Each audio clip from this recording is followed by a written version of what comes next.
Hola, buenas tardes a todos y bienvenidos a este segundo webinario del ciclo de webinarios sobre disruptores endocrinos que celebramos hoy, 20 de diciembre, ya muy cerquita de las Navidades y bueno, con muchas ganas de seguir aprendiendo sobre estas sustancias usurpadoras de hormonas que afectan a nuestro sistema endocrino y que son capaces de desencadenar bastantes enfermedades de las que ya hemos hablado en otras ocasiones. Y esta vez vamos a centrarnos en la sensibilidad química de la mano de la doctora Pilar Muñoz Calero, una persona que debido a su experiencia en la medicina ambiental y a que es la presidenta de la Fundación Alborada, pues es una persona que ha propiciado de alguna manera nuestro proyecto Que no te alteren las hormonas, con el que queremos sensibilizar y enseñar a toda la población en qué consisten estas sustancias alteradoras endocrinas, cómo podemos evitarlas, qué riesgos suponen para la población y cómo se encuentra la situación de los mecanismos de control sobre estas sustancias a nivel español y europeo. Os voy a dejar con la doctora Pilar Muñoz Calero. Ella es neonatóloga, es estomatóloga, es especialista en adicciones y, como os decía, experta en medicina ambiental. Su especialidad concretamente es la sensibilidad química y es la directora médica de la clínica de la Fundación Alborada, además de su presidenta, donde se han tratado ya más de 600 casos de enfermedades ambientales, la gran mayoría sensibilidad química. Y a lo largo de esa experiencia, como nos va a contar, sí que ha observado cómo los disruptores endocrinos tienen mucho que ver en el desarrollo de esta enfermedad. Pues Pilar, cuando quieras, apago mi cámara y podemos comenzar. Bueno, pues buenas tardes. De acuerdo, bueno, aquí tenéis las diapositivas en las que poco a poco, pues bueno, vamos a ir desarrollando esta charla.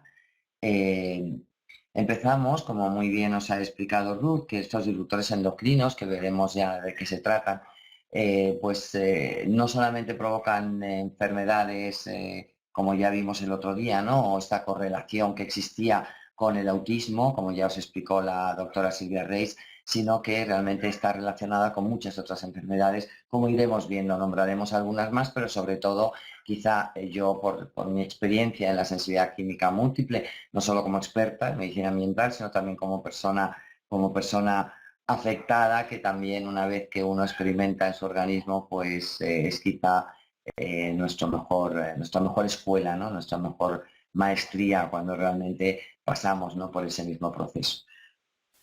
Bueno, pues recientemente ha aumentado el conocimiento y, por tanto, la preocupación por una interacción negativa de algunos productos que consumimos de forma habitual con el funcionamiento de distintos sistemas del organismo. Uno de los que más nos inquieta es realmente el sistema hormonal. Hay ya muchas investigaciones que relacionan estos disruptores endocrinos, que realmente son alteradores hormonales, con disfunciones glandulares que pueden determinar el desarrollo de enfermedades como diabetes, infertilidad, obesidad o cáncer de mama y próstata. Vamos a ver algunas características y vamos a ver algunas sobre ellas. Por ejemplo, la Organización Mundial de la Salud, fijaros estas cifras, me ha parecido importante hacer una pequeña recopilación porque son cifras realmente, bueno, alarmantes, ¿no? La Organización Mundial de la Salud dice de la obesidad, desde 1980 la obesidad se ha más que doblado en todo el mundo. En 2014, más de 1.900 millones de adultos de 18 o más años tenían ya sobrepeso, de los cuales más de 600 millones eran obesos. En el año 2014 también el 39% de las personas adultas de 18 o más años tenían sobrepeso y el 13% eran obesas. La mayoría de la población mundial vive en países donde el sobrepeso y la obesidad se cobran más vidas de personas incluso que la insuficiencia ponderal. Y en el año 2013, más de 42 millones de niños menores de 5 años tenían sobrepeso. Con respecto a la diabetes, he cogido solamente algunas cifras porque si no sería interminable, pero la Organización Mundial de la Salud también dice que se calcula que en 2014 la prevalencia mundial de la diabetes fue del 9% entre los adultos mayores de 18 años. También que en el 2012 fallecieron aproximadamente 1,5 millones de personas como consecuencia directa de la diabetes. Según proyecciones de la Organización Mundial de la Salud, la diabetes será la séptima causa de mortalidad en el año 2030. Con respecto al problema de fertilidad humana y la calidad de esperma. Vemos que la calidad del esperma ha descendido un 50% en los últimos 59 años. El doctor Diego Jack, que ha estado con nosotros en algunos de los congresos que hemos realizado a través de la Fundación Aurrada, dice que llevan haciendo estudios sobre el año 2000 y que no hay un solo seminograma normal. La tasa de parejas que busca ayuda médica por infertilidad aumenta aproximadamente un 10% de cada año. A mí realmente me sorprende, ¿no? Me sorprende. Tengo muchos sobrinos de edades pues entre 25, 30, 35, 32 años, que realmente, bueno, pues es impresionante porque prácticamente os puedo decir que nosotros éramos 10 hermanos, por lo tanto tengo muchos hermanos, tengo muchos sobrinos, pero un 80% de ellos aproximadamente no tienen que buscar una ayuda para poder ellas quedarse embarazadas, ¿no? Es decir, que vemos que esto es algo que es realmente cada vez más frecuente y es muy, muy, muy alarmante, ¿no? Porque ya cuando las cosas muchas veces se convierten en frecuentes, las consideramos normales. Ya entre ellos muchas veces se hablan, pues tú también tienes que ir, sí, pues yo también estoy haciendo tratamiento porque no me puedo quedar embarazada.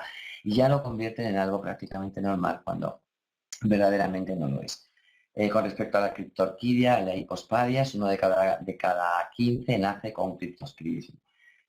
Sobre el cáncer de mama, uno de cada 8 mujeres desarrollará esta patología a lo largo de su vida. El cáncer de tiroides, su incidencia aumenta un 7% anual en Europa. Y sobre el cáncer de próstata, un cuarto de todos los cánceres, supone un cuarto de todos los cánceres en los hombres. Los disruptores endocrinos también generan además otras enfermedades, como ya hemos hablado el otro día, problemas neurológicos como el autismo, la hiperactividad, el Alzheimer, trastornos del desarrollo, problemas del sistema inmunológico, problemas cardiopulmonares relacionados con la hipertensión, el asma y muchas enfermedades coronarias. Quizá los segmentos de población más afectados por esta acción de estos alteradores hormonales son mujeres embarazadas y los niños antes y después del nacimiento. Esta gráfica os sonará para las personas que estuvisteis escuchando el otro día la charla de la doctora Silvia, en el que vemos que en el año 1975 uno de cada 5.000 niños estaban dentro del espectro autista y en el año 2012 uno de cada 45 niños. ¿Qué nos podrá ayudar a recuperar el sentido común? Yo siempre digo realmente que el sentido común, no sé si estaréis de acuerdo conmigo o no, pero yo siempre digo que el sentido común es la base de la inteligencia. Es muy difícil ser inteligente si no tenemos sentido común. Realmente podemos ser a lo mejor muy listos, podemos ser muy hábiles, podemos ser muy astutos, muy intelectuales, pero realmente el hecho de utilizar y tener bien desarrollado el sentido común es algo que nos abre realmente una gran puerta a la sabiduría, porque como veréis ahora, cuando somos capaces de ver y de observar estos datos, que vamos a ver algunos de estos datos, realmente si tenemos sentido común, no nos sería nada difícil de verdad comprender, aceptar y saber que esto que está ocurriendo es de verdad preocupante, y no la cantidad de personas y la cantidad de partes de la sociedad, ¿no? E incluso de la ciencia, que está intentando minimizar todo esto y que está intentando quitar importancia a algo que realmente, simplemente utilizando el sentido común, nos daríamos cuenta que tiene todo el sentido, ¿no? Por ejemplo, los compuestos químicos que no forman parte de la composición habitual del cuerpo humano se conocen con el nombre genérico de xenobióticos. Entonces vamos a ver qué es lo que ocurre con esto. Es decir, se llaman xenobióticos porque son ajenos a la vida. Es decir, no pertenecen a la vida, no pertenecen a nuestro organismo. El vertiginoso desarrollo de la industria química en las últimas décadas ha hecho aumentar de una manera excepcional el número de estos compuestos. Cada día se introducen al menos en el mercado unas 3 sustancias nuevas. Por su naturaleza lipofílica, es decir, porque son solubles en grasa, pueden atravesar las barreras del organismo con una gran facilidad, al mismo tiempo que, sin embargo, su eliminación es complicada. Como todos sabemos, la grasa, cuando hablamos de grasa, no solamente nos referimos a la grasa que se deposita en el abdomen o que se puede depositar en las piernas, en diferentes zonas del organismo, sino que también nos referimos a lo que son las células, las capas, las dobles capas de fosfolípidos que hay en las membranas de las células, sobre todo a nivel cerebral, que hacen que sea muy fácil que estas membranas lipídicas secuestren estos tóxicos y, como precisamente están rodeando la propia célula, puedan penetrarla, pueden entrar en el citoplasma, pueden entrar incluso en el núcleo y puedan incluso dañar al ADN, como ya veremos más adelante con algunas analíticas de las que hacemos aquí en la consulta y vemos cómo esto ocurre. Esto es una frase que a mí me gusta mucho utilizar porque a veces cuando hablamos con algunos toxicólogos y realmente les cuesta comprender cómo la sensibilidad química múltiple está relacionado con todo esto, cómo es posible que hablemos de toda esta sobrecarga tóxica, ¿no? Pues el Casaret es la Biblia de los toxicólogos, ¿no? Entonces hay una frase que he recogido y que muchas veces le digo a muchos toxicólogos, deberíais otra vez de volver a leerla, ¿no? Y a releerla para que no se os olvide y para que otra vez volváis a recuperar el sentido común, como ya he dicho antes, ¿no? La considerable cantidad de sustancias potencialmente tóxicas junto con la multitud de estructuras y procesos biológicos que se pueden deteriorar hacen que el número de vías posibles para llegar al efecto tóxico sea enorme. Es decir, que habla de una grandísima probabilidad de que en el momento en el que estas sustancias entren en nuestro organismo, nosotros nos convirtamos en un laboratorio y realmente todo lo que pueda ocurrir sea, bueno, pues muchas veces impredecible. ¿Hay alguna diferencia entonces entre el metabolismo de un nutriente y un xenobiótico? Estamos diciendo que el xenobiótico es ajeno a la vida. ¿Qué es lo que ocurre? ¿Cómo se metaboliza uno y otro? ¿Qué diferencia hay entre uno y otro? El nutriente está, por supuesto, tiene el anabolismo, ¿no? Es decir, puede utilizarse para el anabolismo del cuerpo, es decir, para volver a construir todos los tejidos, las proteínas, los hidratos de carbono, los lípidos, que son realmente lo que ayudan a que nuestro organismo se pueda seguir formando, mientras que los xenobióticos no. ¿Qué es lo que podemos ver aquí? Bueno, pues vemos que pueden entrar o bien por vía aérea o bien por vía digestiva, una vez que pasan a las células. Entonces, ¿qué es lo que ocurre? Con todo su metabolismo, cuando es un nutriente, pues en todo su proceso metabólico, pues lo que se va a obtener es energía. Son elementos, como hemos dicho, estructurales y reguladores de las funciones biológicas, y después se produce pues, su eliminación por el sistema de detoxificación, una serie de reacciones de fase 1 y de fase 2. ¿Qué es lo que ocurre, en cambio, cuando es un xenobiótico? Bueno, pues que en lugar de obtener energía, al revés, nos consume la energía, ocupa espacio, porque como normalmente no pueden asimilarse, mm, entonces, ¿qué es lo que ocurre? Se acumulan, es decir, no pueden utilizarse, no pueden convertirse en un material que para nosotros sea adecuado, ¿no? Y que podamos realmente utilizarlo, sino que como no pueden, pues entonces o intenta eliminarse o en la mayoría de los casos realmente lo que ocurre es que se va a acumular. Además pueden provocar alteraciones metabólicas, generación de radicales libres, respuesta inmunológica alterada, daños en las células. En algunos de los casos además es muy curioso porque no solamente son tóxicos, o sea, estos xenobióticos son tóxicos cuando entra en el organismo, sino que a veces incluso se produce una bioactivación. Normalmente un xenobiótico, por naturaleza, cuando entra en el organismo, de lo que se trata es de que cada vez se produzca una bioinactivación, se vaya degradando en diferentes rutas metabólicas hasta que poco a poco vaya disminuyendo su toxicidad y llega un momento en que pueda eliminarse del organismo. Pero curiosamente hay algunas de estas sustancias que incluso cuando entra en el organismo, en lugar de provocar una bioinactivación, se produce una bio. O sea, llega un momento en el que se vuelven incluso más tóxicos una vez que están dentro del organismo a cuando estaban fuera de nuestro organismo. Algunas características vamos a hablar sobre los disruptores endocrinos, ¿no? Son capaces de interferir en el normal funcionamiento del sistema hormonal. Esa es una de sus características principales, ¿no? Son alteradores hormonales. Se comportan principalmente como estrógenos, son imitadores de las moléculas estrogénicas o como andrógenos, por lo que actúan entonces como hormonas sexuales y van a imitar o bloquear la acción de las hormonas endógenas propias del organismo. El organismo es muy inteligente, pero curiosamente estas sustancias incluso lo son más. Por eso se les llaman saboteadoras, es decir, lo que hacen es que entran en el organismo y engañan a nuestro organismo. Es decir, los propios receptores de estos estrógenos no saben distinguir si es el sintético o es el verdadero. Con lo cual, imaginaros el peligro, porque realmente entran en el organismo y entonces son muy peligrosos porque el organismo no es capaz de ver la diferencia entre el imitador y el que es auténtico. Aquí vemos un pequeño esquema para que veáis, ¿no? Como el efecto normal sería este que está unido, ¿no? Estoy ahora en el grande, ¿no? Pues el efecto normal sería pues, la respuesta, cómo se une la hormona y cómo se une en el receptor. Sin embargo, ¿cómo puede pasar? Según vemos aquí arriba en la gráfica que aparecen cuatro pequeños gráficos, arriba pone normal, es decir, lo que se produce la hormona, pues directamente entra en el receptor, el estrógeno, y se produce la reacción de la célula. Otro caso que se produce, que es el bloqueo, que es que se produce un antagonismo, es decir, sustituye y directamente la hormona sintética, el xenobiótico, se mete en ese receptor, impidiendo que entonces la hormona verdadera se pueda poner se pueda meter en el receptor, por lo tanto se produce un bloqueo. En algunas ocasiones lo que se produce es un exceso de la reacción y en otras ocasiones se produce una acción insuficiente. ¿Qué los hace realmente tan complejos? Bueno, tienen unas características especiales que les diferencian de alguna manera de otras sustancias tóxicas, ¿no? O de otros agentes xenobióticos del organismo.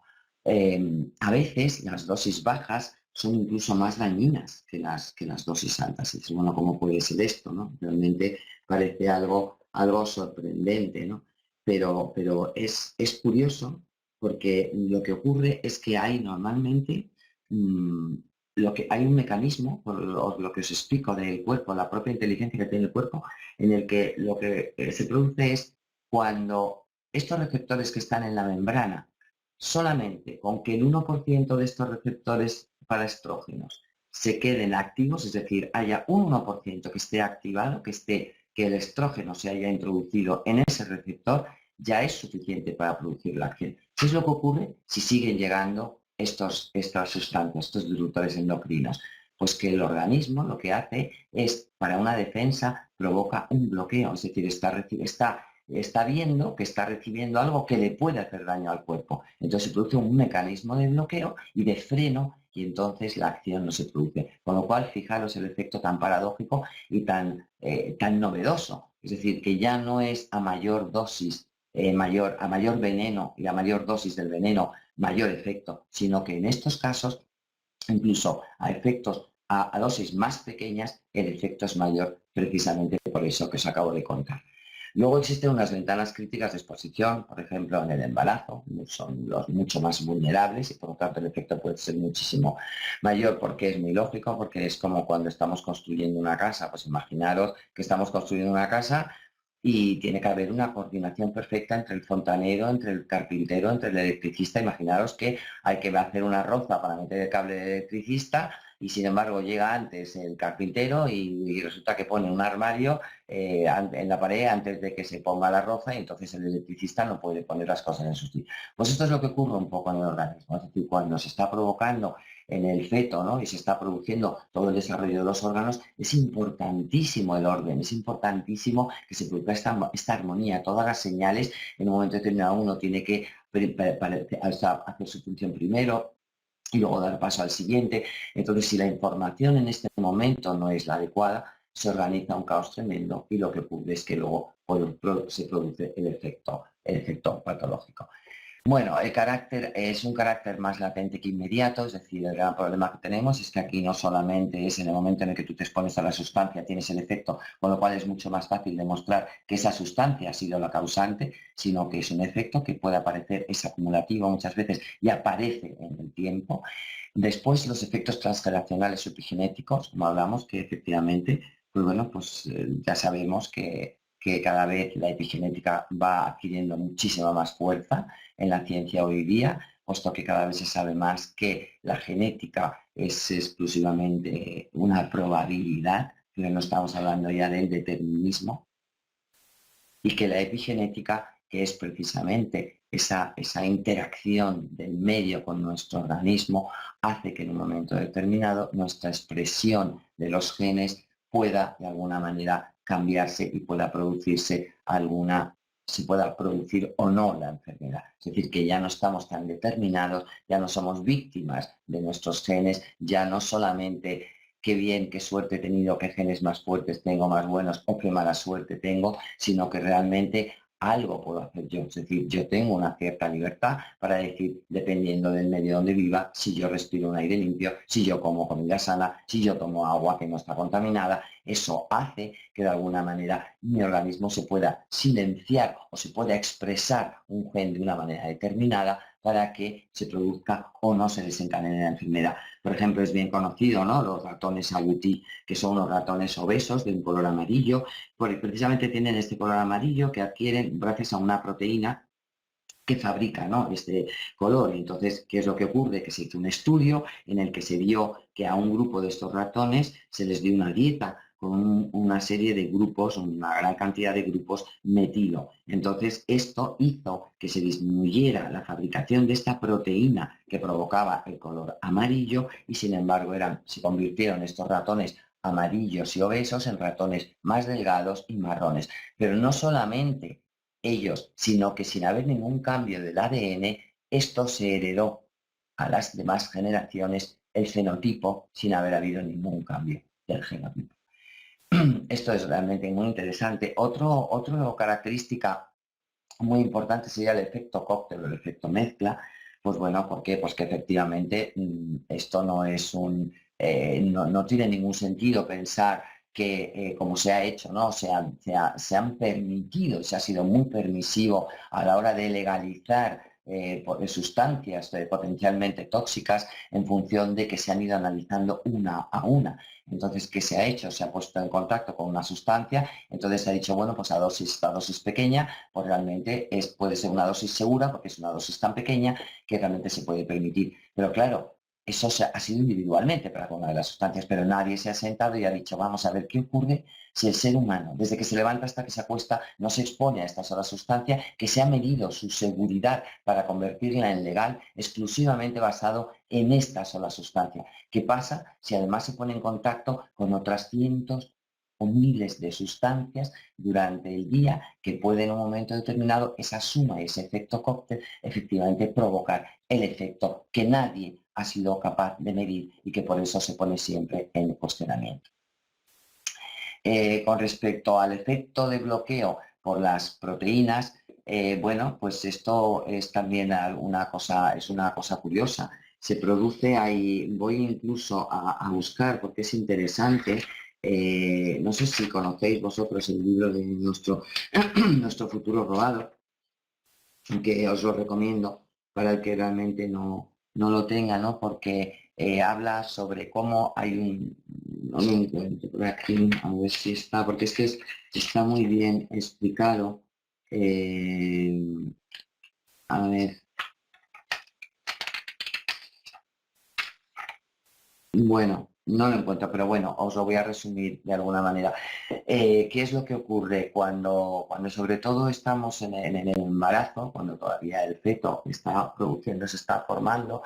Pues entonces se producen, hay una serie de proteínas que hacen que en el momento en el que haya una cantidad determinada de estrógenos que sea superior al que sea necesario, inmediatamente bloquean, se produce un mecanismo para bloquear, de tal manera que es un sistema de protección. Entonces, bueno, pues este mecanismo de protección lo tiene ante los estrógenos naturales, los estrógenos que nuestro cuerpo genera, pero este mecanismo de defensa, de bloqueo, no lo tiene ante los disruptores endocrinos, ante estas sustancias imitadoras. Entonces, ¿el cuerpo qué ocurre? Que cuando ve una cantidad de estrógenos determinados, si son naturales, lo bloquea para que no nos haga daño y para que realmente no se altere el desarrollo, pero como no es capaz de bloquear, de reconocer estos otros disruptores endocrinos, que son estos sintéticos imitadores, se produce un aumento enorme y el cuerpo no es capaz de defendernos ante esta cantidad que se produce. Luego también se dice que realmente el comportamiento de estos disruptores endocrinos, que no son los naturales, sino los sintéticos, pues que realmente son más débiles. Es cierto que son más débiles, pero sin embargo están en una concentración muchísimo mayor.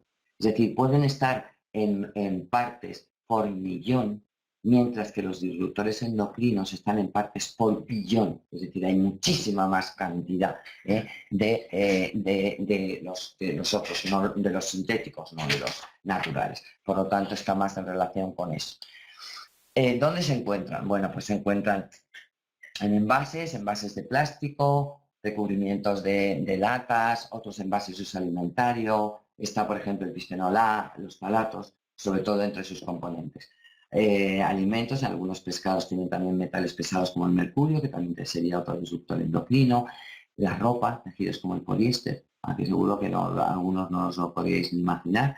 Proceden de reciclaje de plásticos, en los tintes para teñir prendas, también hay unas sustancias que se llaman alquifenoles, en la limpieza en seco, como el cloroetileno. Por eso yo siempre digo a la gente que cuando lleve la ropa a la tintorería, por lo menos, ya que es tan tóxico, por lo menos que lo dejen ventilando y que no lo metan directamente en su casa, ni que se lo pongan directamente, lo metan en un armario, puesto que eso está emitiendo, sino que lo más importante es que lo tengan ventilando antes para que pueda por lo menos eliminarse parte de esta toxicidad.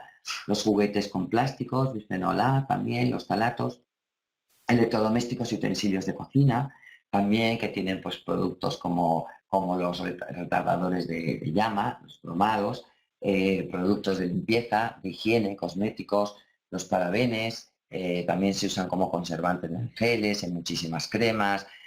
Los tickets de los cajeros, algunos contienen también bisfenol A. Fijaros, por eso, imaginaros, vosotros a lo mejor estáis en contacto con un ticket con 2 al día, pero imaginaros una persona, una mujer o un hombre que están en un cajero y que están continuamente en contacto con esos tickets, que luego comen, que a lo mejor no se lavan las manos, que te introducen los dedos en la boca, eso está continuamente y eso es realmente pues, bastante peligroso para ellos.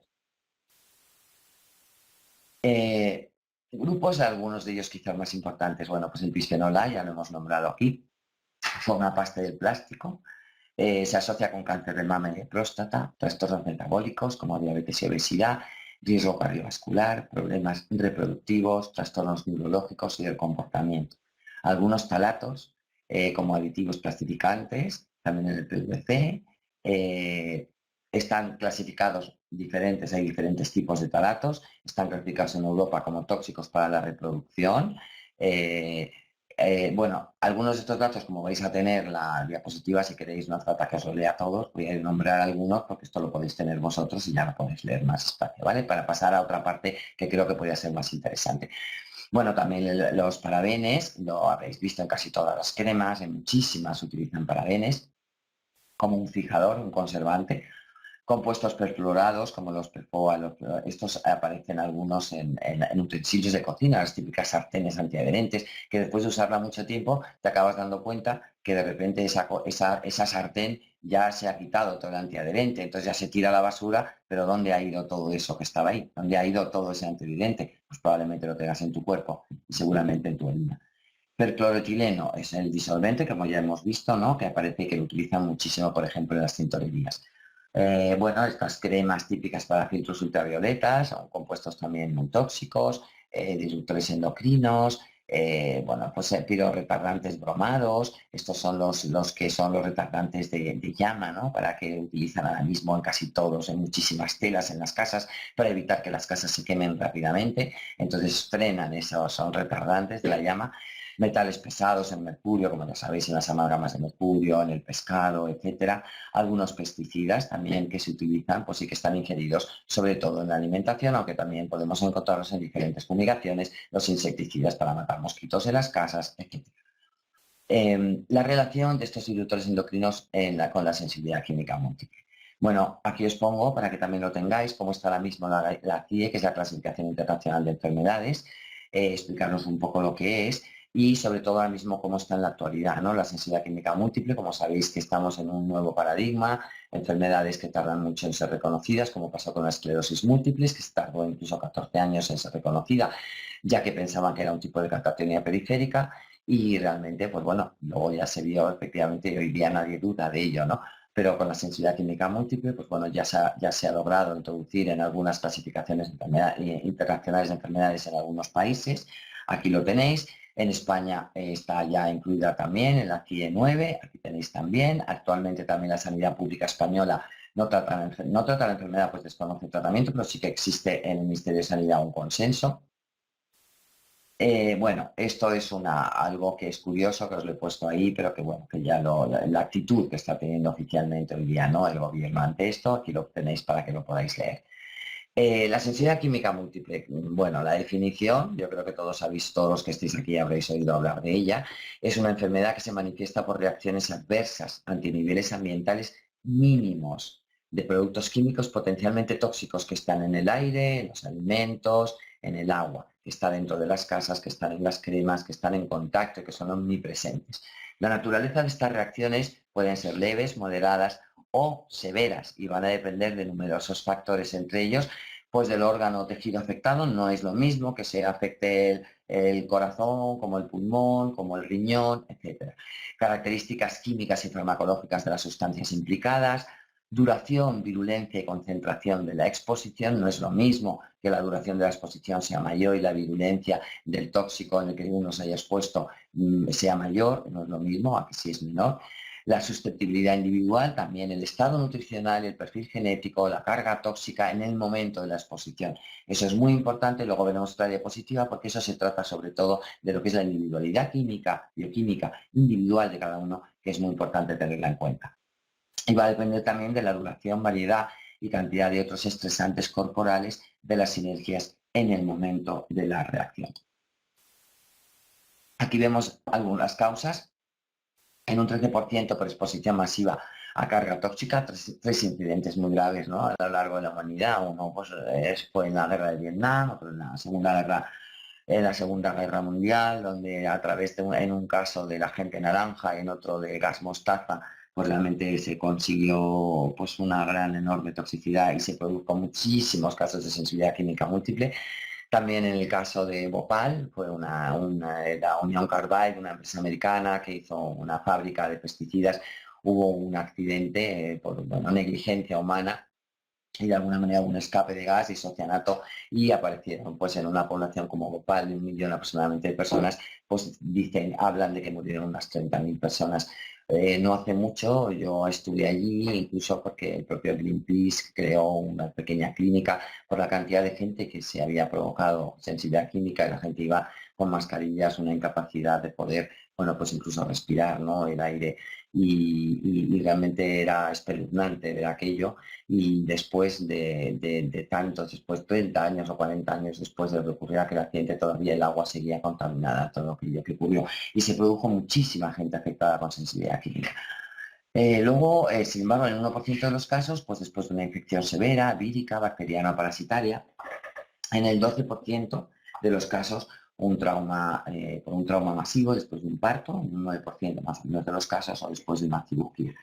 Y en lo que es más frecuente es todas estas exposiciones crónicas acumuladas en el tiempo, que es el fenómeno del enmascaramiento, puesto que no nos vamos dando cuenta porque el cuerpo se va adaptando poco a poco, poco a poco, poco a poco. La capacidad del cuerpo no tiene capacidad de reacción, no tiene capacidad de respuesta. Nos vamos adaptando, como el ejemplo que siempre pongo, ¿no? De un niño, por ejemplo, de 10 años que le das un cigarro, fuma, inmediatamente tose, tiene náuseas, vomita, se marea. Eso es un signo de salud, eso es un signo en el que su organismo, que vuelvo a repetir, si tenemos sentido común, lo lógico es que si nuestro cuerpo entra algo dañino, nuestro cuerpo sea capaz de responder, de reaccionar en contra de ello, y es un sistema de alarma despierto que nos hace defendernos. Si ese niño sigue fumando, ese niño llegará un momento en el que se adaptará, se maladaptará, pensaremos que está más fuerte, pero lo que ha pasado es que se han roto sus sistemas de alarma y empieza el fenómeno de adaptación o de enmascaramiento, de tal manera que uno no se da cuenta y poco a poco va alterándose su equilibrio, su capacidad de homeostasis, hasta que llega un momento que la carga tóxica es tan alta y tan elevada que se produce esta ruptura de la homeostasis, el desequilibrio y la enfermedad. Este fenómeno de enmascaramiento es el más frecuente y estamos hablando de un 63% prácticamente de los casos. Esto ya lo he contado antes. Bueno, lo que es la individualidad bioquímica es un poco, esto es muy importante. ¿Por qué? Porque efectivamente va a influir tanto factores genéticos, estado de nutrición y carga tóxica en el útero. ¿Por qué? Nosotros a veces nos vienen niños a la consulta de 2 y 3 años y dicen, bueno, ¿cómo es posible ¿Cómo es posible si no ha vivido casi? ¿Cómo es posible que este niño tenga una carga tóxica tan elevada? Y hacemos análisis y les vemos con unos niveles de tóxicos tremendos. ¿Cómo es posible? No, no, pues porque la carga de tóxica en el útero también, que hemos dicho antes, que son sustancias lipofílicas. ¿Qué es la placenta? La placenta es grasa pura. Entonces, lo que está atravesando es precisamente la placenta, está entrando, está afectando al bebé desde el principio, y los bebés y los niños nacen a veces con una carga tóxica elevadísima.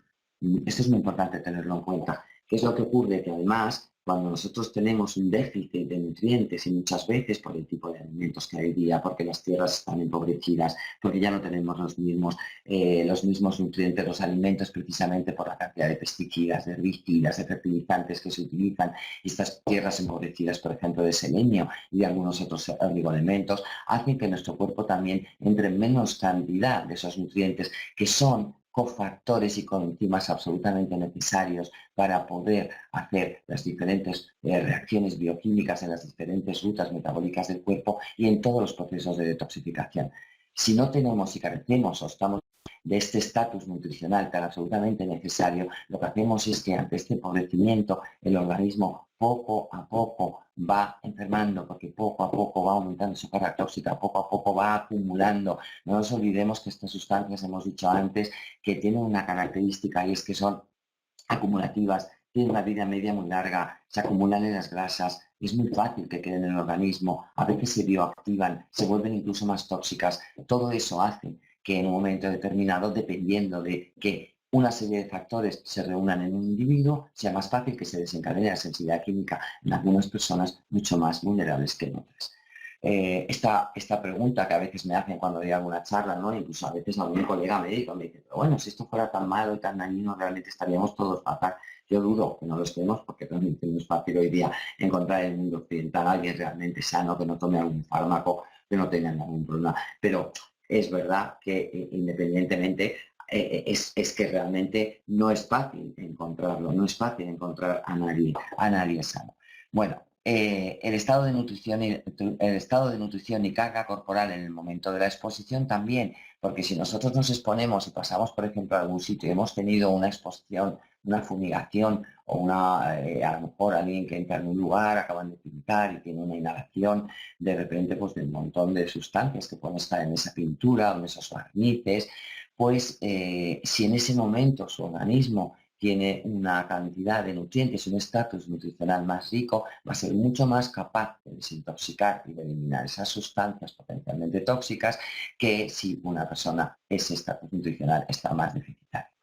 Y luego, pues sistemas de detoxificación y de enzimas inmunes individuales, ¿verdad? No es lo mismo, no todo el mundo tiene. Hay personas que son metabolizadores lentas, metabolizadores intermedios, metabolizadores rápidas, hay personas que tienen polimorfismos genéticos en que es mucho más fácil que desintoxiquen de una manera que otra. Entonces, bueno, pues todo esto va a hacer que la individualidad bioquímica, pues unas personas sean capaces de superar estas situaciones más fácilmente que otras y que esta enfermedad se desencadene en más personas. De todas maneras, deciros que independientemente de esto, todo el mundo es vulnerable a todo esto, porque el problema está en que muchas veces la carga tóxica va aumentando. No sabemos si ahora mismo hiciéramos un análisis a las diferentes personas que podemos encontrar en un colectivo, no sé, aunque si hiciéramos un análisis y viéramos, valorásemos su carga tóxica, realmente no sabemos si esa persona puede tener una carga tóxica de un vaso medio lleno, pero si sigue exponiéndose, llegaría un momento en el que puede desencadenar. Es decir, con esto quiere decir que puede haber muchas personas que hoy día todavía no hayan desencadenado una sensibilidad química múltiple, pero por eso no significa que lo puedan desencadenar si no toman medidas y si siguen exponiéndose a todos estos contaminantes tan omnipresentes que hacen que llegue un momento en que nuestra carga sea insoportable y el cuerpo no sea capaz de eliminar. Por la consulta de la Fundación Alborada han pasado más de 500, no, ya estamos en más de 600 enfermos diagnosticados de sensibilidad química, en los que se han observado alteraciones del sistema endocrino provocadas por agentes externos a los que se han visto expuestos a lo largo de sus vidas. Ellos nos indican que hay una gran influencia realmente de estos alteradores hormonales en el desarrollo de esta enfermedad. Por tanto, van a formar parte del amplio abanico de causas que generan enfermedades ambientales. Todas estas enfermedades se caracterizan por lo que son estas características de este paradigma, ¿no? De este nuevo paradigma de la medicina, que son inflamatorias, crónicas, degenerativas y de hipersensibilidad. En base a nuestra experiencia clínica, podemos afirmar que más o menos un 95% de los casos en sensibilidad química son desencadenadas también por una exposición a disruptores endocrinos. Son tal la cantidad de sustancias dentro que se pueden agrupar dentro de este grupo que realmente son muy influyentes y que pueden estar desencadenando esta enfermedad. No obstante, debe aclararse que la sensibilidad química es una acumulación de distintos factores que van a provocar también este desarrollo. En un elevado porcentaje de personas afectadas se dan personas expuestas a pesticidas y metales pesados, como sabéis, muchos de ellos también pertenecen al grupo de los disruptores endocrinos. Tras esta exposición, que muchas veces es prolongada e inadvertida, porque muchas veces es el enemigo invisible, puede haber una fumigación y es muy difícil que tú te des cuenta. Muchas veces absolutamente no vuelve nada, no te enteras de nada y no sabes qué es realmente lo que ha ocurrido. Después, a veces de una exposición, aumenta la carga tóxica del individuo, se desencadena una extrema sensibilidad en el sistema nervioso central, viéndose alterado sobre todo el sistema nervioso autónomo, como ya veremos. Como consecuencia van apareciendo muchas reacciones luego a productos usados diariamente como colonias, champús, suavizantes, detergentes. ¿Por qué? Porque todos ellos están cargados con muchas sustancias tóxicas. Es lo que vemos ahora, veis que entra un tóxico, penetra en el torrente sanguíneo, aparece ahí una respuesta generalizada y un desequilibrio del sistema nervioso, porque todos los vasos pueden ser alterados, todos pueden ser de alguna manera sensibilizados. Hay una respuesta generalizada, un desequilibrio del sistema nervioso autónomo. Como veis, el sistema nervioso autónomo prácticamente inerva los órganos del cuerpo, provocando una serie de alteraciones como sensibilidad al frío, ansiedad, alteración del sudor. Hay una característica que es que la mayoría de gente con problemas de sensibilidad química no pueden sudar, son incapaces de sudar. A veces les recomendamos que hagan saunas y a veces es imposible. Dicen, es que no podemos sudar, tienen que llegar a unas temperaturas muy elevadas y cuando su cuerpo ya se va equilibrando un poco más, regulando un poco más, son capaces en ese momento, ¿no? de sudar.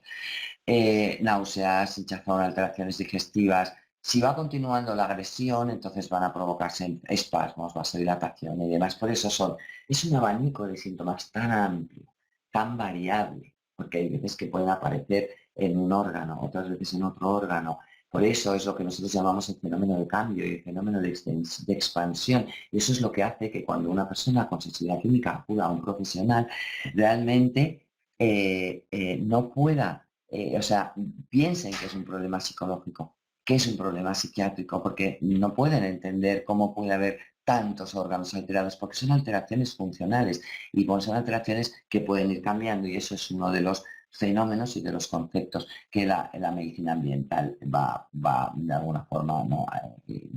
Añadiendo a este nuevo paradigma, ¿no?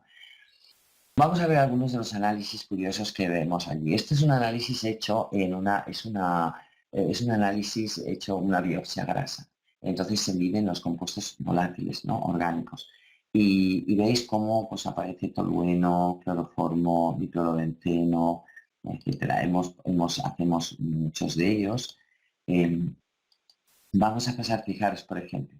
Esto ya es también pero esto ya se analizan otro tipo de tóxicos, como por ejemplo el lindano, sabéis que es un derivado del DDT, del grupo de los organoclorados, que se supone que ya están prohibidos, pero tienen una vida media tan larga que todavía, aun cuando se ponían hace 50 años el DDT en la Tierra, todavía hay en algunos lugares que siguen apareciendo restos, por ejemplo, de DDT, que son metabolitos derivados del DDT, ¿no? Pues como veis aparece, por ejemplo, en este caso, veis el bisfenol A, aparece como el bisfenol A aparece en la grasa de muchos de nuestros pacientes. Aquí aparecen también algunos, veis, como el lindano, aparece también polibromados, lo que habíamos hablado, los PBBs, el grupo de los naptoles, también más organoclorados, bifenilos, por ejemplo. Vamos a ver, aquí es otro tipo de análisis. No mide la cantidad, sino mide la reacción, es decir, la sensibilidad.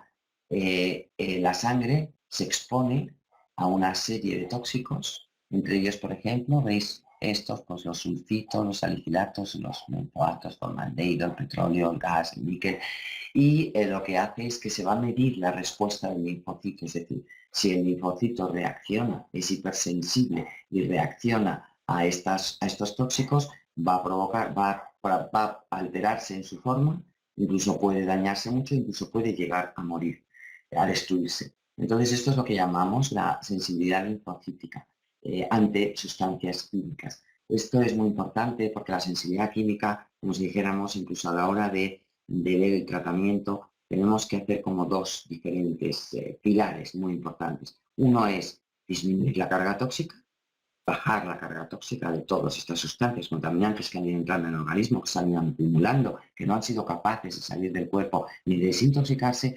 Y por otro lado, puede haber lo que son las reacciones de hipersensibilidad, que ya no va directamente proporcional a la cantidad que haya en el cuerpo. Uno es la carga tóxica, que cuanto más haya, lógicamente más daño hace en el cuerpo, y otro es que es independiente de la cantidad, pero simplemente en lo que es dependiente de la reacción de hipersensibilidad. Esto es lo que mide la hipersensibilidad. Vemos que esa hipersensibilidad puede ser hasta 100, de 100 a 200 y por encima de 200. Por encima de 200 es muy severo, de 100 a 200 es medio y de 0 a 100 ya es leve, pero quiere decir que si se sigue exponiendo a estas sustancias, pues lógicamente puede ir aumentando esa sensibilidad. Como veis en este caso, fijaros, tenemos aquí el bisfenol A, donde veis que tiene, fijaros, una reacción elevadísima. Bueno, tiene algo también es sensible al clorotolueno, al níquel, a estas personas les damos unas dietas especiales, intentando eliminar el níquel de la dieta, intentando, bueno, pues que sean conscientes de dónde se encuentran todos esos tóxicos, les intentamos dar información para que, bueno, pues podamos ir disminuyendo, mientras que podemos hacer el tratamiento e ir disminuyendo la carga tóxica, podamos ir disminuyendo también las reacciones de hipersensibilidad. Aquí vemos también, esto es lo mismo, pero lo que pasa es que también después, una vez que se ha visto la reacción de sensibilidad que hay a diferentes sustancias tóxicas, en este caso vemos también el bisfenol A, vemos los talatos, la tartracina, vemos porque luego después se expone a un campo electromagnético. Y entonces, si vemos, por ejemplo, en este caso veis que de 150 a 210 aumenta bastante, que aquí pasamos en los talatos de 170 a 225 y también casi se duplica, aquí el bisfenol también. Quiere decir que cuando una persona es reactiva y tiene una sensibilidad a un tóxico, por ejemplo al bisfenol A, y después se expone a un campo electromagnético, el que sea, al que esa persona sea sensible, se va a potenciar. Por eso hay veces que las personas aumentan muchísimo su reacción, su reactividad a la sensibilidad clínica cuando se exponen a un campo electromagnético determinado y tienen la hiperelectrosensibilidad, pero cuando disminuimos la reacción a los químicos, también disminuye esa electrosensibilidad, porque muchas veces va emparejado. Aquí vemos también alguna otra, como veis, el formaldehído, como veis también aquí algunas sustancias. Vamos a ver, aquí tenemos también el tolueno, los sulfitos, fenildiamina, muchos de ellos están en tintes de los pelos. Aquí vemos también pues, el níquel. Esto es otro tipo de análisis también que es muy interesante, que es lo que os decía antes, cómo es posible que estos tóxicos atraviesan las membranas, como estas membranas de las células son grasas, pues entonces pueden atravesar, pueden llegar incluso a atravesar la membrana del núcleo, pueden entrar y pueden provocar lo que llamamos un aducto en el ADN. Es decir, se une a una parte proteica del ADN y forma lo que llamamos un aducto. Entonces, ¿qué es lo que ocurre? Por ejemplo, aquí vemos en este paciente, encontramos que aparecen estos aductos. ¿Qué quiere decir? Que este tóxico, el malonaldehído, es un tóxico que es un derivado de una peroxidación lipídica del cuerpo, un proceso del metabolismo del organismo, se provoca este tóxico. Yo tenía una paciente, por ejemplo, que no conseguíamos, porque uno de los pasos más importantes para empezar el tratamiento es evitación de tóxicos, es decir, control ambiental. Lo más importante, bueno, pues esta paciente no había manera, mejoraba, hacía el tratamiento, mejoraba, pero yo le decía, bueno, tiene que haber algo, algo que te esté influyendo de alguna manera, tenemos que intentar encontrar ese algo. Bueno, pues precisamente esta paciente al final lo que acabamos encontrando en su casa, después de mucho investigar y de preguntarle, pues nos dijo que efectivamente un mueble que tenía en el pasillo ella utilizaba muchísimo las bolas de naftalina que utilizaban para la conservación de la ropa.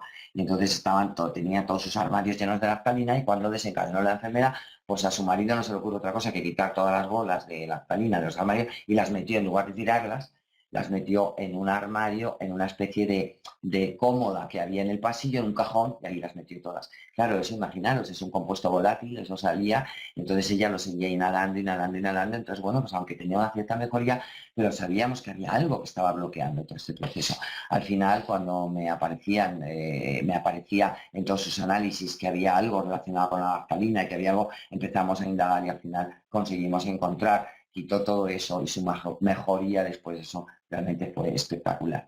Vemos, por ejemplo, que aquí otro por ejemplo, el lindano, ¿no? Que hemos visto, bueno, pues sabéis que es un órgano clorado, un pesticida, y fijaros, en este caso, pues está también dañando, o sea, está formando un aducto en una parte del gen que codifica una proteína que en ese caso es una proteína que en este caso sería, por ejemplo, la linfotactina, ¿vale? Entonces, esto tiene una serie de funciones en el organismo que están impedidas porque hay un daño en el gen que la codifica. Por ejemplo, en este caso el bisfenol A, que está alterando, está formando un aducto en una parte del gen que codifica la DNA ligasa, que es realmente muy importante, porque como sabemos, la DNA ligasa, como vemos aquí, produce el efecto reparador. Cuando hay cualquier daño, pues realmente, imaginaros, seríamos muy vulnerables. Entonces, una de las enzimas más importantes que está continuamente reparando cualquier daño que pueda provocar en el ADN es esta enzima. Si resulta que tenemos un tóxico, que en este caso es el bisfenol A, que lo que ha formado un aducto en una parte del gen que codifica justo esta enzima, pues esta enzima no va a funcionar de forma correcta. Si no va a funcionar de forma correcta, esta persona es muchísimo más vulnerable a poder tener cualquier alteración, cualquier cambio, cualquier mutación genética o cualquier alteración en el gen. Aquí vemos algunos otros de los análisis que hacemos, en el que esto es un análisis en el interior de los eritrocitos, en el interior de las células, donde medimos alguna serie de oligoelementos, ¿no? El cobre, el zinc, el hierro, y podemos valorar, fijaros en este caso, lo bajito que está. O sea, en medio, esta parte en medio blanco sería lo normal, sería el 50%, hacia la derecha sería alto y hacia la izquierda, como veis aquí, es todo bajo. ¿Veis el selenio? El selenio, no tengo un solo paciente que viene a la consulta, ni uno solo que sea normal. Todos, la tierra está empobrecida totalmente de selenio, hay muy poco selenio, el selenio se obtiene a través de los vegetales que tomamos porque lo cogen de la tierra. Nosotros tenemos que tratar por vía intravenosa muchas veces y dar selenio, porque el selenio es un cofactor importantísimo del glutatión, que es un nucleófilo absolutamente indispensable para la desintoxicación, para disminuir la toxicidad de muchísimos xenobióticos y para desintoxicar el cuerpo. Aquí vemos también por ejemplo, pues que el arsénico está muy elevado, el cadmio, el plomo, el mercurio, etcétera. Esto es medido dentro del eritrocito. Aquí vemos también más análisis, donde podéis observar. Lo mismo os dais cuenta, fijaros en este caso el selenio como está, el cromo muy bajito, el zinc muy bajito. El zinc es un oligoelemento que es indispensable para más de 200 reacciones metabólicas. Si no tenemos el zinc, las enzimas no pueden funcionar. Es decir, todos estos oligoelementos, por eso digo que no solamente es para nutrirnos, cuando oímos la típica palabra estar bien o mal nutrido, es que si no somos capaces de tener suficiente cantidad de zinc en nuestro organismo, el zinc es esa llavecita que actúa en muchas enzimas, en muchas reacciones metabólicas, en más de 200, y si no existe o estamos deficitarios de él, no va a funcionar de forma correcta nuestro organismo. Y eso poco a poco va deteriorando hasta que llega un momento en que si no somos capaces de poder desintoxicar, nuestra carga tóxica va cada vez siendo más elevada. Como veis aquí también abajo, el mercurio está muy elevado. Esto solamente estamos midiendo lo que hay circulando, parte de lo que hay circulando dentro del eritrocito. Lo que no somos capaces de medir de una forma directa es el mercurio, por ejemplo, el plomo, el cadmio, el arsénico que hay en el interior de los tejidos, porque muchas veces cuando entra en el cuerpo, durante un tiempo están circulando, pero después tienen la tendencia a depositarse, a acumularse. Algunos tienen afinidad, como por ejemplo el plomo más en los huesos, el mercurio en el sistema nervioso, en el sistema digestivo, en los riñones, el cadmio más en el hígado, es decir, cada uno, y entonces necesitamos hacer otro tipo de analíticas de provocación, por ejemplo el test de orina del DMSA, donde podemos valorar un antes y un después en un análisis de orina medir la cantidad de mercurio y después de dar un quelante, que es el que es capaz de entrar dentro de los tejidos para poder valorar cuánto hay, y medimos si aparece antes del quelante una cantidad de mercurio y después del quelante, pues a veces ocurre de 100 veces más cantidad de mercurio, pues está clarísimo que está depositado en los tejidos y tenemos que saber que esa persona tiene una gran cantidad de mercurio o de metales pesados en su organismo, aunque no se vean en la sangre. Hay un mecanismo que está detrás de la relación que hay entre estos disruptores endocrinos, la sensibilidad química y otras enfermedades ambientales. Para comprenderlo es el famoso, mecanismo del ciclo no o no del profesor Martin Pall. Va a estar este año en el Congreso. Es realmente no sé, yo comprendo que para mí es una de las personas, creo, hoy día que incluso dicen que le quieren nominar para el Nobel. Es un hombre profesor emérito de la catedrático emérito de la Universidad de Washington, bioquímico, y realmente todos los descubrimientos y las investigaciones y el trabajo que está haciendo con todo esto es realmente espectacular.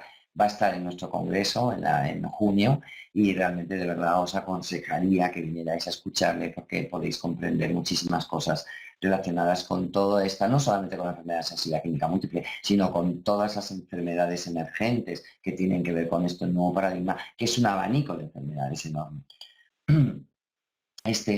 Como os he dicho, ¿no? El catedrático de bioquímica. A ver, esto parece muy complejo, pero realmente simplemente deciros que cuando se excita este receptor en NMDA por una serie de tóxicos, como pueden ser pesticidas, etcétera, se produce un aumento del óxido nítrico. Este va a reaccionar con otro radical libre, que es el superóxido, y cuando ambos reaccionan van a formar una sustancia muy oxidante, que se llama el peroxinitrito, que va a producir un aumento del estrés oxidativo. Todo esto se produce en una serie de fenómenos, en el ciclo no, que es el que justifica bioquímicamente cómo estas enfermedades son realmente orgánicas, no son enfermedades psicológicas, no son enfermedades simuladas, son enfermedades reales con un proceso bioquímico muy estudiado detrás. El hecho de que se desconozca y que haya muchos médicos que lo desconozcan no significa que no exista. Este ciclo, pues simplemente deciros una de las cosas más importantes, como os he dicho, es que aumenta el nivel del óxido nítrico. Esta generación de peroxinitrito puede producir daños en el ADN y en las proteínas. Esto va a provocar un déficit de coenzima de tetrahidrobiopterina y un exceso de la fenilalanina, provocando daños neurológicos. Yo he tenido pacientes que me han venido diagnosticados con una epilepsia, con retraso psicomotor, con problemas neurológicos muy severos. Estas personas, después de hacer un tratamiento y después de averiguar cuáles eran los tóxicos, me acuerdo de una niña que su madre tenía una floristería, fumigaba todos los días, recogía a la niña, y desde las 5 de la tarde que volvía al colegio hasta las 8 de la noche la tenía en la floristería cerrada, en un sitio, estaba inhalando continuamente estos pesticidas. Esta niña provocó una sensibilidad química múltiple muy severa, con un proceso muy tremendo, y cuando vino a mi consulta, vino porque tenía una epilepsia y un retraso psicomotor. Nada más, ella no sentía absolutamente nada. Luego, por supuesto, ya apareció todo el proceso de la sensibilidad a los olores, etcétera, pero ella vino exclusivamente. Bueno, la estaban tratando con Lepaquine, tenía ya el hígado tremendo con todos los efectos secundarios del Lepaquine, y bueno, pues le acabamos quitando el tratamiento del Lepaquine y no le volvieron a aparecer las crisis epilépticas. Bueno, esto es un poco todos los procesos que se producen en este ciclo no, de forma bioquímica. Entonces, bueno, vamos a terminar ya, porque creo que llevamos bastante tiempo. Las conclusiones: la exposición a disruptores endocrinos está ampliamente extendida y afecta a toda la ciudadanía en mayor o menor grado, con mayores efectos en las mujeres embarazadas y en los niños. Alterando el sistema endocrino, estas sustancias provocan desequilibrios que se traducen en disfunciones y enfermedades múltiples que en las últimas décadas están viendo incrementada enormemente su incidencia. Son uno de los desencadenantes principales de la sensibilidad química múltiple. El primer paso para mejorar el estado de salud de los enfermos de sensibilidad química es evitar la exposición, sustituyendo la alimentación convencional por comida ecológica, utilizando productos libres de tóxicos químicos, eliminando cosméticos y fragancias. Bueno, y ya para terminar, ¿cómo hemos llegado a esto? Primero de todo, porque hemos perdido el sentido común. Lo digo una y otra vez, porque realmente el pensar que sea tan difícil decir a la gente que no es lo mismo un alimento que no tiene herbicidas, pesticidas, colorantes, saborizantes, potenciadores del color, alteradores del crecimiento, a un alimento que se coge en el huerto de la tierra y que no tiene todos esos venenos, que hoy día sea tan complejo y tan complicado que simplemente esto se entienda, ya no es cuestión de información, es cuestión de que hemos perdido el sentido común, porque es algo tan sencillo que estoy convencido que un niño de 5 años lo comprendería, simplemente y lo entendería y le parecería absolutamente lógico. Eh, Vamos a terminar con esta frase, es una frase que escribo en uno de los libros que se ha editado la Fundación Alborada, El riesgo tóxico diario, que escribió Carlos de Prada. Y bueno, pues me invitaron a que escribiera una introducción al libro y quizá uno de los trozos que han cogido a veces en diferentes publicaciones, también lo he elegido como broche final, ¿no?, de esta charla, que os voy a leer. Pero no sé si la ceguera, la indiferencia y la desidia o tal vez el abandono de nuestro verdadero poder ha hecho que todos estos avisos no hayan sido suficientes para frenar el daño que ya está afectando al hombre. Hemos caído en las propias garras de nuestra codicia, de nuestra malsana curiosidad disfrazada de verdadero interés por el conocimiento. Hemos sido víctimas de nuestra prepotencia y arrogancia, creyendo que porque hemos sido capaces de descifrar algunos secretos de la vida, ya nos hemos convertido en los únicos y verdaderos creadores. Bueno, pues muchísimas gracias. Aquí termina. Ahora entrará Ruth para empezar a moderar un poco el tema de las preguntas. No sé cómo vamos de tiempo. Mal. Ya veo que mal. Sí, pero bueno, pues creo que hasta ahí media podemos responder algunas preguntas de los asistentes. Muchas gracias, Pilar. Ha sido una presentación extensa, pero la verdad es que con muchos detalles muy interesantes que aclaran esa relación entre disrupción endocrina y sensibilidad química, algo pues que en realidad hemos empezado a trabajar nosotros en Fundación Alborada, porque no se había hecho antes el encontrar esa correlación entre una cosa y otra. Antes de pasar a las preguntas, os quiero pedir a todos, aparte de que las podéis ir formulando por el chat mientras yo hablo, bueno, os quiero agradecer que estéis aquí, os quiero agradecer también a muchos de vosotros el apoyo que nos brindáis siempre en estas campañas contra los disruptores endocrinos. Os quiero pedir, y lo voy a poner en el chat, que actuéis contra los disruptores endocrinos. Actualmente estamos en un momento crítico porque la Unión Europea pues, está trabajando en la definición de unos criterios que supuestamente deben permitir una mejor regulación y una mejor protección de la salud de los ciudadanos. Y lo que está sucediendo es que la Comisión Europea no está actuando de una manera muy correcta a nuestro juicio. Y queremos hacer llegar a nuestros gobernantes nuestra preocupación por el hecho de que se esté anteponiendo otros intereses antes de la salud de todos los ciudadanos. Esta petición tiene ya más de 250.000 de firmas. Estas peticiones contra los disruptores endocrinos están teniendo mucho más éxito que otras dentro de la Unión Europea. Hay mucha gente que dice, bueno, ¿esto para qué sirve? Pues sirve para mucho porque es la manera de hacer presión y que todos se den cuenta de que no estamos de acuerdo con esto que está sucediendo y que queremos mayor protección.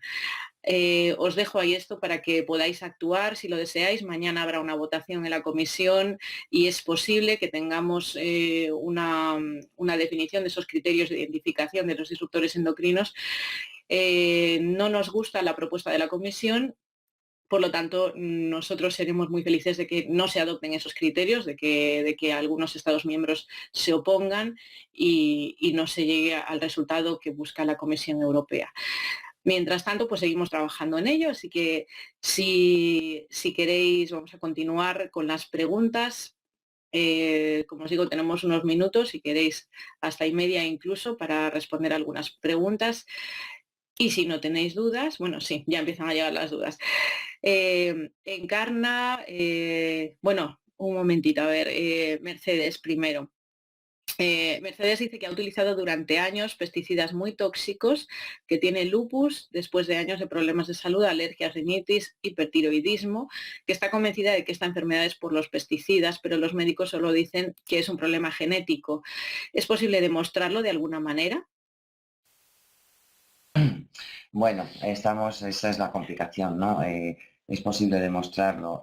Bueno, lo primero que habría que hacer es uno de los grandes problemas que tenemos, vincular realmente la causa-efecto de todas estas enfermedades. Pero sí, yo estoy convencida de que puede haber cosas y puede haber pruebas que puedan de alguna manera por lo menos establecer una clara correlación de tu problema con esa exposición a estos pesticidas. Hay una cosa muy clara. Yo, muchas personas que vienen y con problemas de tiroides, tanto de hipertiroidismo o de incluso tiroiditis de Hashimoto, hipotiroidismo.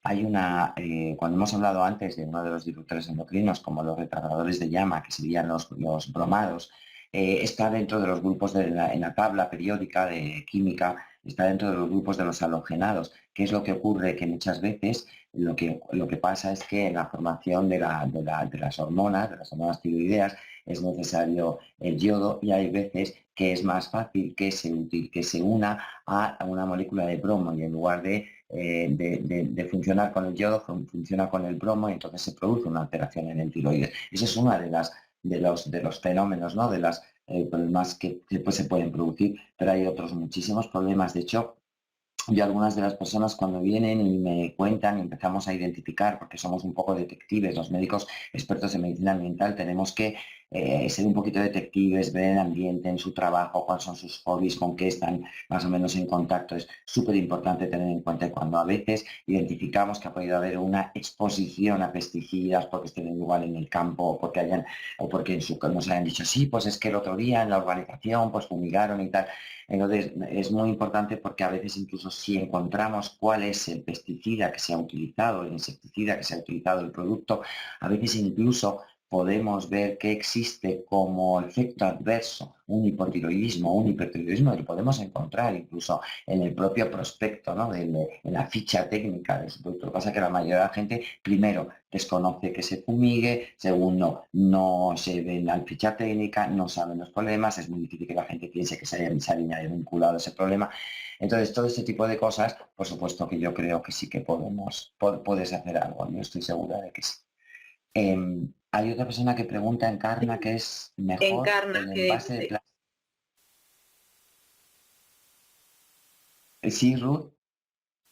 sí, que es mejor el envase de plástico o la caja de cartón, por ejemplo, en la leche. Bueno, es que ninguno, porque la caja de cartón por dentro tiene de plástico, con lo cual es que es plástico, sigue siendo plástico, ¿vale? Con lo cual, pues no es bueno ninguno. Lo mejor es envasado en cristal. Em, Ah, Ana de Ibiza pregunta, dice que lleva 20 años desde que empezó con los primeros síntomas, pero en estos 3 últimos todo empeoró, coincidió con un cambio de residencia, en un semisótano, conseguí cambiar a otro piso y me estoy desinflamando, pero cada vez reacciono a más cosas y más fuerte. Tengo desnutrición porque el problema más serio está a nivel digestivo, estoy con tratamiento de nutrición ortomolecular, acupuntura y he conseguido dejar toda la medicación, pero me preocupa protegerme adecuadamente ahora, ya que tengo que vivir con familiares y fuman, etcétera. Dice que va cambiando todo lo que puede, pero que es lento que acepten los cambios. sí, lo sé, y sé que ese problema existe, que es verdad que es lento, que acepten los cambios. El problema es que tú te juegas mucho, porque muchas veces el proceso de que los demás acepten los cambios se tiene que pagar un precio muy alto, porque es tu salud, y tu salud se puede ir minando si no consigues, con todo esto que ya me cuentas, poder tener un control ambiental bueno, pues, más drástico, ¿no? Más riguroso. Entonces, sé que es un problema real, pero creo que ahí tendrías que, bueno, pues intentar ser más fuerte, exigir más respeto hacia tu salud, aunque no te crean, porque seguro que no te creen, pero no sé, tomar medidas para que no te sigas exponiendo, puesto que la carga tóxica, según parece, puedes tenerla bastante elevada y puedes ir produciendo alteraciones, como te decía antes, que son fenómenos de expansión en la cual cada vez empieces a reaccionar más cosas y cada vez te vuelvas más sensible y más reactiva a más cosas de tu entorno y puede llegar un momento en el que incluso puedas casi no estar, no poder convivir con las personas. Entonces más vale que puedas poco a poco o si no es poco a poco y si tú te das cuenta que ya cada vez estás peor, pues toma una determinación mucho más drástica para poder tú proteger. Luis nos pregunta, ¿Qué se está haciendo desde el sector médico para actuar contra el diagnóstico del trastorno de déficit de atención e hiperactividad que se está tratando en muchos casos en el ámbito escolar con medicamentos farmacéuticos? Me refiero a qué se está haciendo para corregir esta tendencia de la mediación farmacéutica para tratar este tipo de trastornos, pues parece cobrar fuerza el argumento de su relación con la afección por disruptores endocrinos. Bueno, lo que estamos haciendo, es decir, lo que se puede hacer a nivel médico cada vez es que vosotros, que los médicos, que todos los médicos, pues cada vez se formen más, que cada vez tengan más fuerza. ¿Y qué te da la fuerza? El conocimiento, que cada vez haya más evidencias, no solamente científicas, sino clínicas también, donde se demuestre que efectivamente esto se puede tratar y mejoran realmente de esta manera. Entonces, bueno, intentar animar a todos los médicos que tengáis a vuestro alrededor, pues que vengan a los cursos. Nosotros tenemos ya, como sabéis, cursos ya para profesionales, pues mucho más complejos, como es el de la Academia Americana de Medicina Ambiental, donde este año tenemos el primer examen, que vienen incluso desde Estados Unidos para examinar a profesionales, a médicos.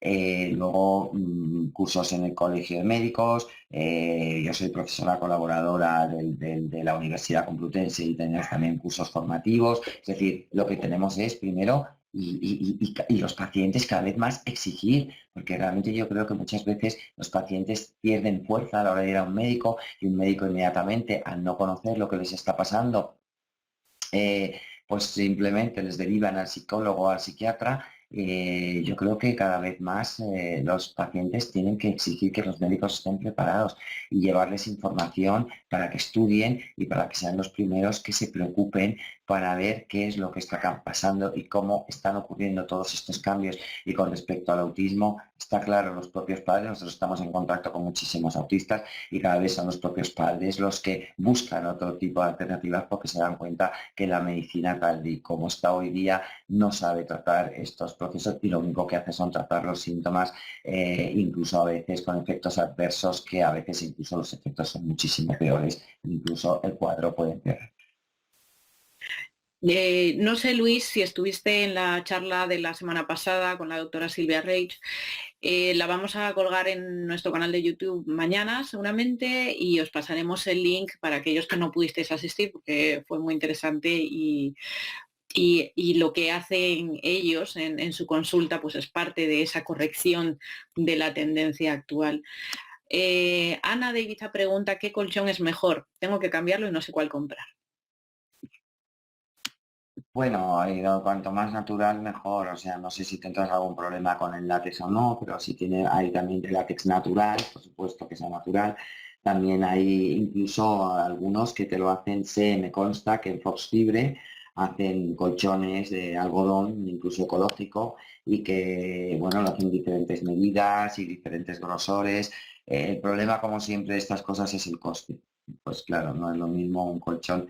Lo que pasa que creo que es muy importante, ¿no? Todo el que pueda hacer un esfuerzo para poder hacer una inversión, porque uno no es consciente de la cantidad de horas que está realmente en la cama todas las noches, ¿no? Todo tanto tiempo, a veces incluso se nos echa la siesta, y que el momento, además de la noche, es el momento, uno de los momentos más importantes donde el cuerpo se regenera. Y si estamos en un colchón que está contaminado y seguimos contaminándonos también por la noche y no tenemos nuestro dormitorio como si fuera un pequeño templo donde podamos protegernos, pues realmente lo tenemos muy difícil. Un comentario de Encarna que dice que conoce 3 casos de autismo en un mismo bloque que viven en el ensanche de Vallecas, cerca de la incineradora de Valdemín Gómez, y comían de su huerto. Dice, no hay que confundir que tú no le eches a que el producto lo tenga por donde lo cultives. Pues sí, tienes toda la razón, Encarna. Es un tema bastante grave el de la contaminación en esa zona de Madrid y sí conocemos mucha gente implicada que está sufriendo enfermedades a causa de dónde está ahora mismo viviendo, pero también hay mucho movimiento social en contra de esas incineradoras. Entonces yo de verdad os invito a uniros a este tipo de movimientos para cada vez hacer más presión. Carlos nos dice una pregunta casi filosófica, que dice que seguro que nos la han hecho ya. ¿Es compatible alimentar a la humanidad solo con alimentos orgánicos? ¿Nos lo podríamos permitir a nivel de precios? Los insecticidas han mejorado mucho la productividad. Bueno, Carlos, vamos a ver, primero te recomiendo, me alegra mucho más esta pregunta, sí, sí, sí la suele hacer la gente, ¿no? Primero te recomiendo que puedas buscar en la página de Dolores Raigón. Dolores Raigón es catedrática de la Universidad de Valencia, es ingeniera agrónoma y ahí puedes encontrar precisamente esta pregunta, ¿no? ¿Es compatible alimentar a la humanidad solo con alimentos orgánicos? Por supuesto que sí. Ella asegura, han hecho estudios en los que ven y realmente sí que se puede alimentar. El problema es cómo se distribuyen, cómo se hacen, es decir, son otra serie de factores los que hay que tener en cuenta, pero claro que es posible. Con respecto a que si nos lo podíamos permitir a nivel de precios, yo creo que muchas veces confundimos el precio con el valor de las cosas. Ese es un gran problema, ¿no? Es decir, estamos teniendo en cuenta que en los alimentos ecológicos son muy caros. ¿Qué valor tienen? Estamos hablando que muchas de estas enfermedades se producen porque hay un estatus nutricional deficitario. Resulta que casi todos los alimentos que están cultivados con pesticidas, con estas tierras empobrecidas, con donde les echan todo tipo de sustancias tóxicas y que muchos de estos alimentos luego incluso se empobrecen después en su procesado, eso está entrando en nuestro cuerpo. Hay un déficit enorme nutricional. Si llega un momento en el que ese déficit nutricional nos está enfermando, pues hasta qué punto realmente no tenemos que tener más en cuenta. A veces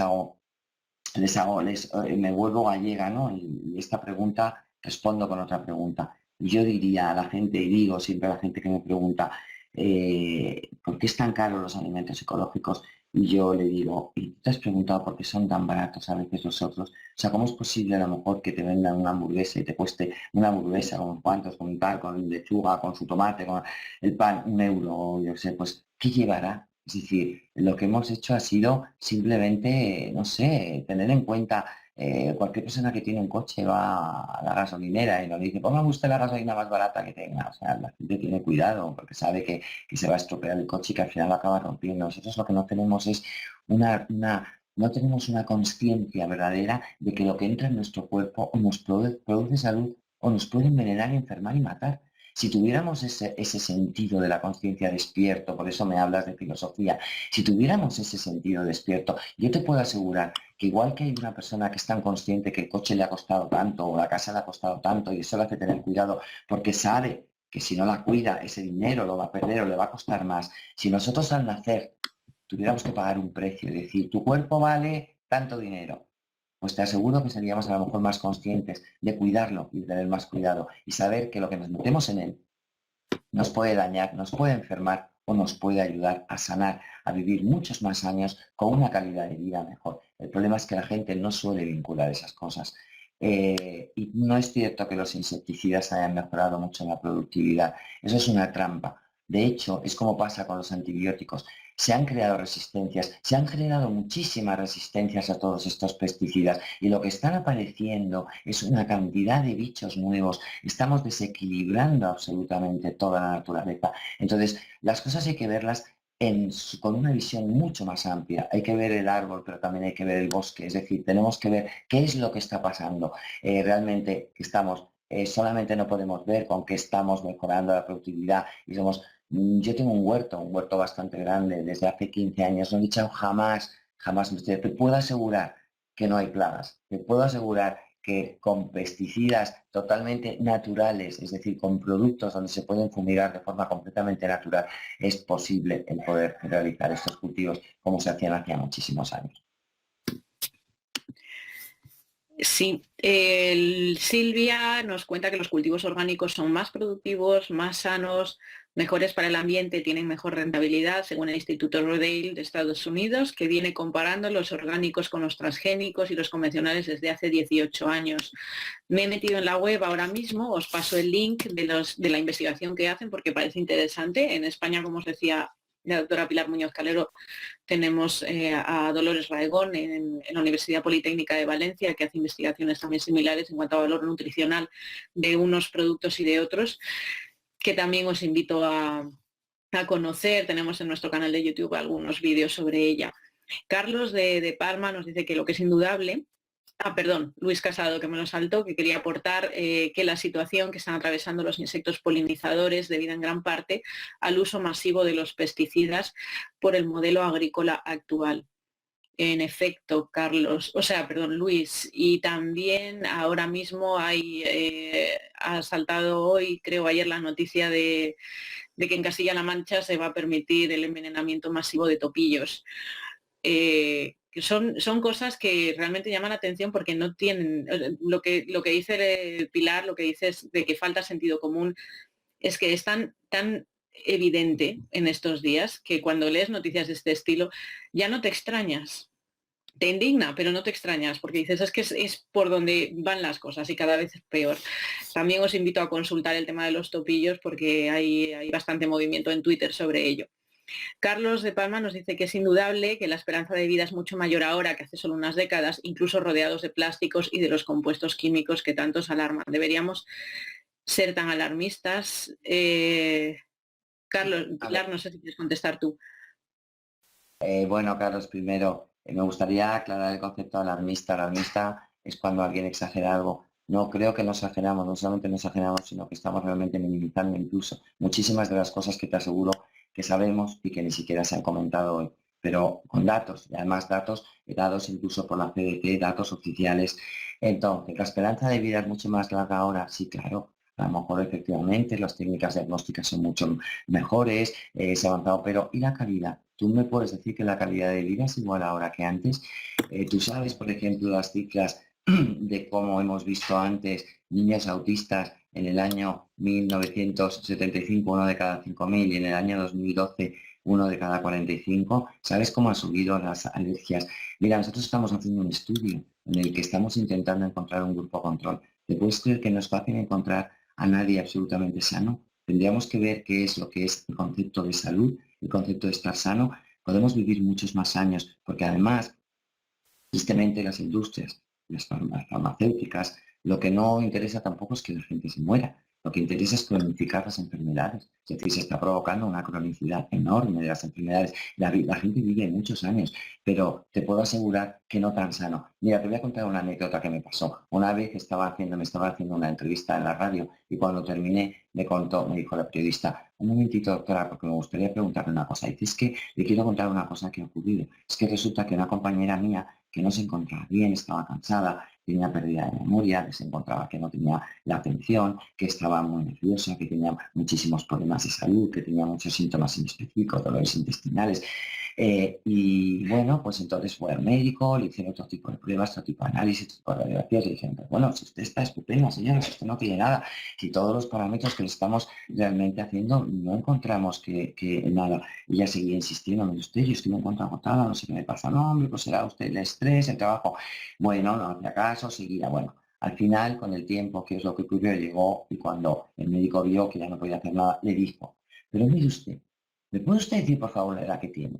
Entonces ella dijo 42. Dijo, hombre, señora, por Dios, con 42 años, ¿cómo quiere usted estar? Ya tiene usted que tener algunas goteras. O sea, estamos haciendo que efectivamente vivimos muchos años, pero a mí me gustaría realmente que alguien hiciera el estudio para ver qué está ocurriendo, desde cuándo las personas se enferman y cuál es realmente el sentido de la salud y cuánta gente realmente es sana hoy día. No solamente importan los años que vivamos, sino la calidad. Luego, bueno, como ya vamos a terminar, porque se acercan las 8:30, únicamente decir de Laura que comenta que la esperanza de vida puede ser larga, pero la calidad es miserable. Silvia, que dice que ya empezó a bajar la esperanza de vida, lo hizo recientemente en Estados Unidos. Luis, que dice que el número de enfermedades se está disparando, que si esto también es alarmismo. Yo creo que tras esta charla y la que tuvimos la semana pasada con Silvia Reich, ha quedado bastante claro que hay motivos más que sobrados para entender que sí que hay una relación entre el ambiente que nos rodea y las enfermedades que estamos desarrollando. Concretamente, hay vínculos muy importantes entre disrupción endocrina y ciertas enfermedades, las que hemos visto en este ciclo de webinarios de autismo y sensibilidad química son solo dos de ellas. Muchísimas gracias por atender, muchísimas gracias a ti, Pilar, por tu tiempo y por esas aportaciones desde el punto de vista de la medicina ambiental que difiere tanto de la medicina común a la que estamos acostumbrados. Muchísimas gracias a todos. Ya es tarde y además por vuestra paciencia y por estar aquí aguantando tanto tiempo. Y nada, pues espero que sigáis con el curso, es muy interesante. Ya sabéis que el verdadero poder que tenemos ahora mismo es precisamente el conocimiento, entonces me emociona ver que haya gente que estéis de verdad dispuestos a intentar poner vuestro granito de arena para intentar cambiar un poquito este mundo, que realmente lo que le falta es un poquito más de sentido común. Gracias a todos y buenas noches. Hasta la próxima.